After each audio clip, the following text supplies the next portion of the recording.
I wanted to talk to you about something I read today, and I don't have a deep ton of things to say about it. I just think it's strange. I just think it's strange. I was reading on Business Insider about a company called Pocket.Watch. Pocket Watch. This is literally their name, Pocket Watch. And what they do is they're like former Nickelodeon executives. Here, I'll show you their.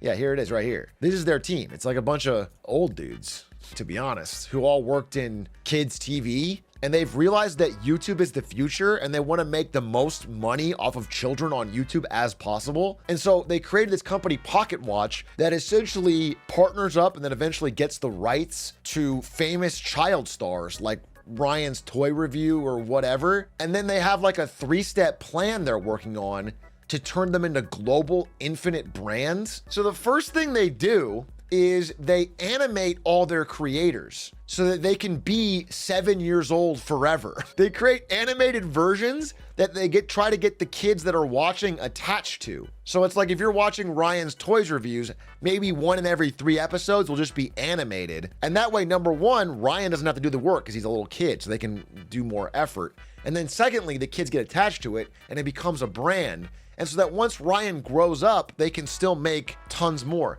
The second thing they're working on, and we should fix these cameras in some way. You're actually right. Ryan has an animated version already. Yeah, he works with Pocket Watch. This is what I'm talking about. This is a quote. See how I wrote it in quotes?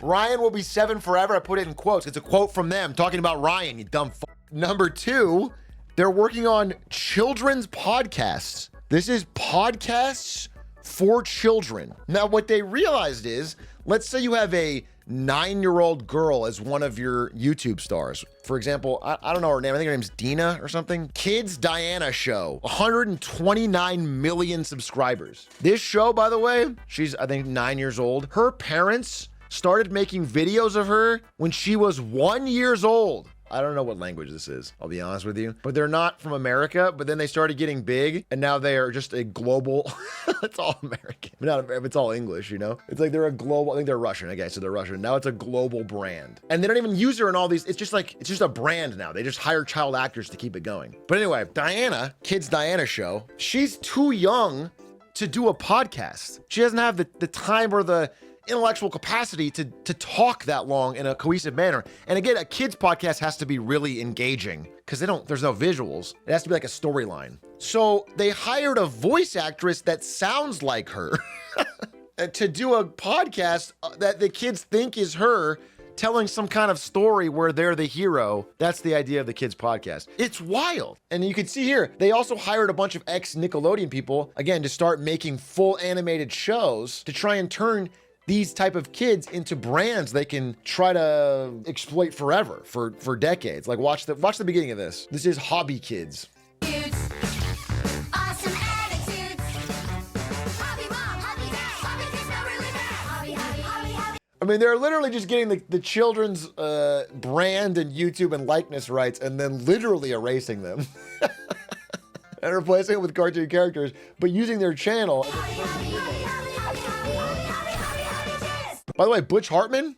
Yeah, no, someone said this is literally Butch Hartman's style. Yeah, they hired him. He did Fairly Odd Parents. They hired him. They have so much money, they hired Butch Hartman to make Hobby Kids Adventures. Isn't that shit wild? This whole thing I was deep diving today because I was like, this is crazy. Yeah, anyway, they're making a big focused on audio content. Look, never growing up. The idea is that these kids can never grow up because if they grow up, they're not appealing to kids anymore. And the brand is what's powerful. So they're finding ways to like fossilize these children in amber and keep it going forever.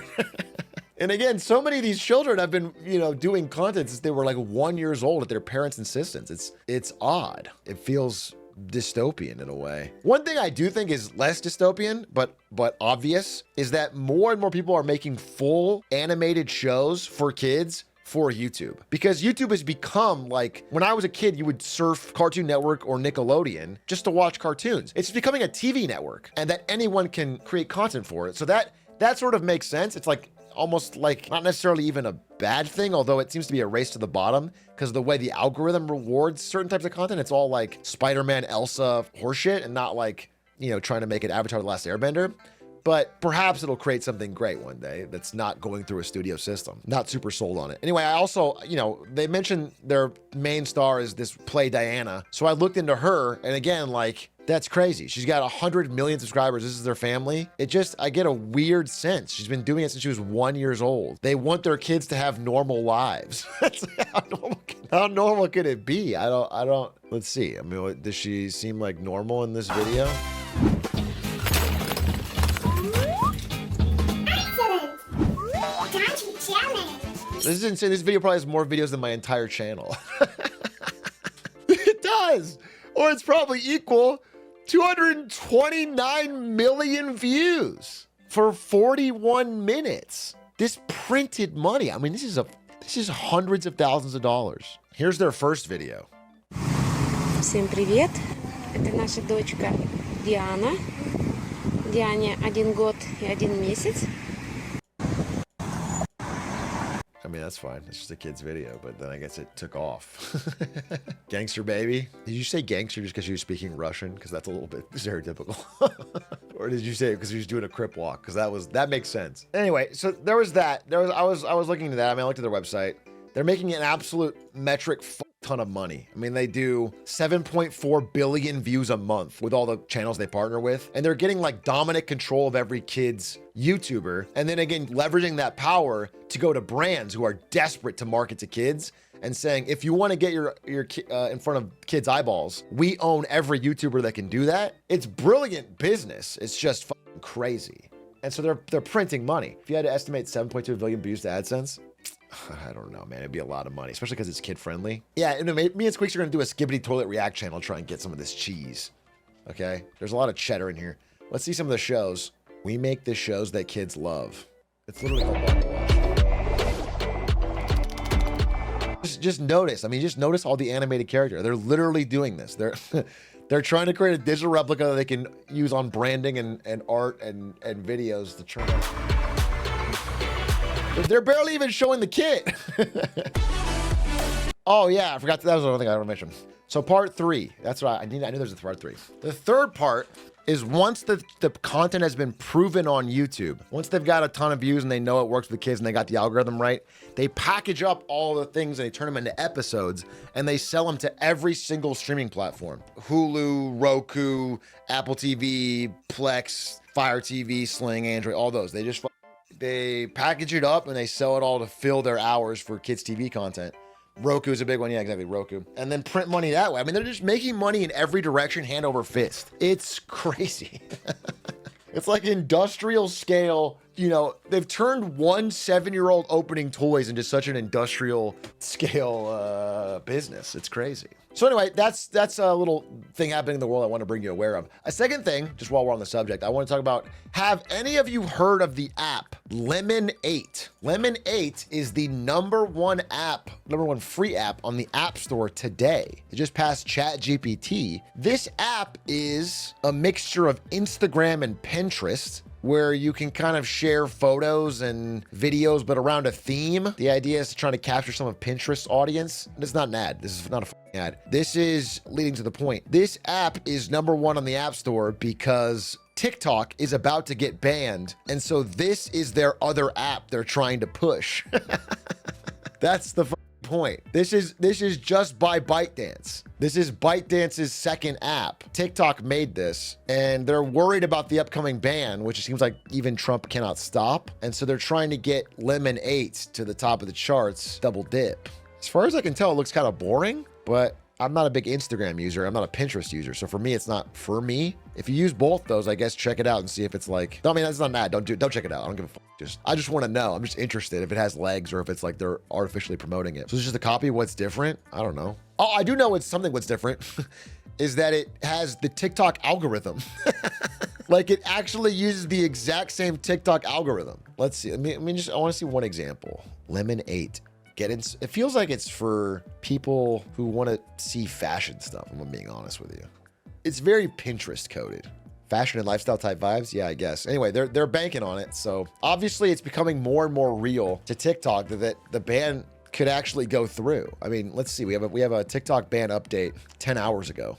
From Fox News? Yes. Fair and balanced. In an unusual move, Trump filed his own brief with the court asking them to pause the law so that he can reach some sort of deal that would save TikTok. So joining us now to talk about what a ban would mean for those who rely on TikTok for their income, Bilal Raymond, a 23-year-old creator with over He's a 500,000 TikToker? I followers could never have on guessed. TikTok. Can you tell us what a ban would mean for your life and your ability to make a living? Absolutely. Yeah.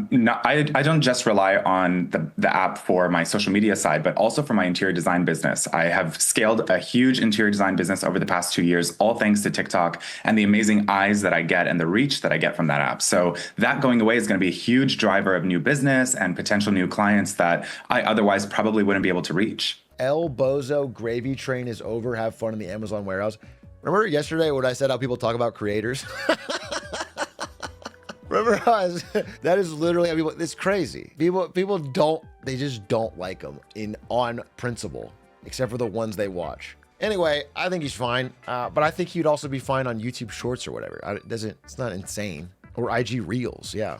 But, obviously, if Trump desperately doesn't want to ban TikTok, then even if it gets banned on the 19th, he'll come into office and reverse it. And he'll be the hero that brought it back. He'll do a whole thing. He'll be like, I saved TikTok, whatever. I work for a full-time micro creator and we make way more off Shorts and Reels than TikTok. It'll be fine. It's the dumbest argument I've ever heard.